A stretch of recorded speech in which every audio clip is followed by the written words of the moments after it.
여러분 지금 열심히 적금 넣고 계시죠? 근데 저 오늘 좀 불편한 진실 하나 말씀드리려고요.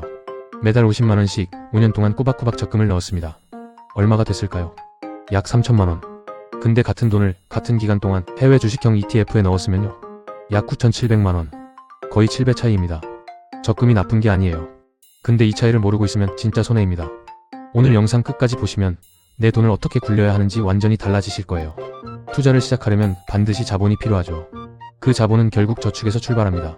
워런 버핏이 처음 주식을 샀을 때 이런 말을 했어요. 돈이 돈을 벌고 그 돈이 또 돈을 번다. 피터 린치도 말했죠.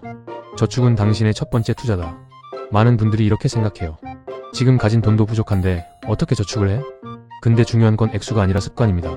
커피 한 잔 값을 아껴 저축으로 돌린다면 단기적으로는 사소해 보여도 시간이 지나면 그 작은 선택이 더 큰 기회를 만드는 씨앗이 됩니다. 매달 50만원을 연평균 10% 수익률 상품에 넣고 그 수익금도 계속 재투자하면 10년 후에 약 1억 500만원이 됩니다.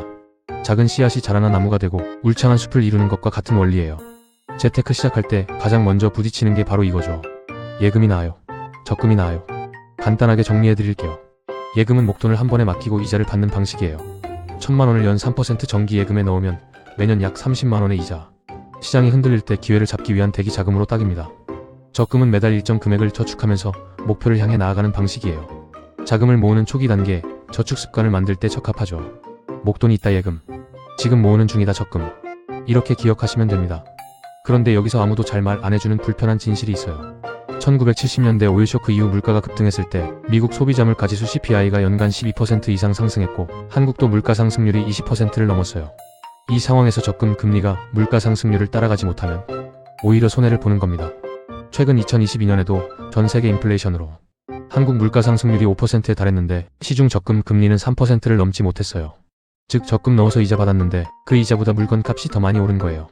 명목상 이익 실질적 손해. 여기에 세금까지 있습니다. 적금 이자에는 소득세 지방소득세로 약 15.4%가 공제돼요. 100만원짜리 연 2% 적금, 이자 2만원에서 세금 3,080원 빠지면 실수령 16,920원. 이게 바로 적금만으로는 자산을 늘릴 수 없는 이유예요. 그럼 대안이 뭐냐고요? 주식형 ETF입니다. 변동성이 크다는 단점이 있지만 장기적으로는 물가 상승률을 훨씬 뛰어넘는 수익을 기대할 수 있어요. 해외 주식형 ETF의 10년 평균 수익률은 약 12.1%, 같은 기간 적금 수익률은 약 1.79%, 매달 50만원씩 5년간 적금 약 3천만원, 같은 돈을 ETF에 약 9,700만원. 이게 바로 그 7배 차이예요. 물론 ETF는 단기적으로 오르내림이 있어요. 하지만 장기 투자, 분산 투자 관점에서는 적금보다 훨씬 강력한 도구가 됩니다. 단순히 적금만 유지했을 때와 비교하면 이 차이는 시간이 갈수록 더 벌어집니다. 자, 그럼 정리해드릴게요. 1단계 비상금 먼저. 생활비 36개월치를 예금이나 적금으로 확보하세요. 이게 흔들리지 않는 투자의 기반이 됩니다. 2단계 저축 습관 만들기. 소액이라도 괜찮아요. 매달 자동이체로 일정 금액을 따로 빼두는 것만으로 시작할 수 있어요. 3단계 ETF 공부 시작. S&P 500 ETF 하나만 알아도 충분해요. 복잡하게 생각하지 말고 매달 꾸준히 사는 것, 그게 전부입니다. 재정적 자유는 거창한 곳에서 시작하지 않아요. 오늘 지금 작은 씨앗을 심는 것에서 시작합니다. 오늘 영상 어떠셨나요? 적금이 나쁜 게 아닙니다. 다만 적금만 하는 건 이제 그만할 때가 됐어요. 예금으로 방패를 만들고 ETF로 창을 갈고 닦는 것, 그 두 가지를 함께 활용하는 게 진짜 재테크의 시작입니다. 이 영상이 도움이 됐다면 구독과 좋아요 꼭 부탁드리고요.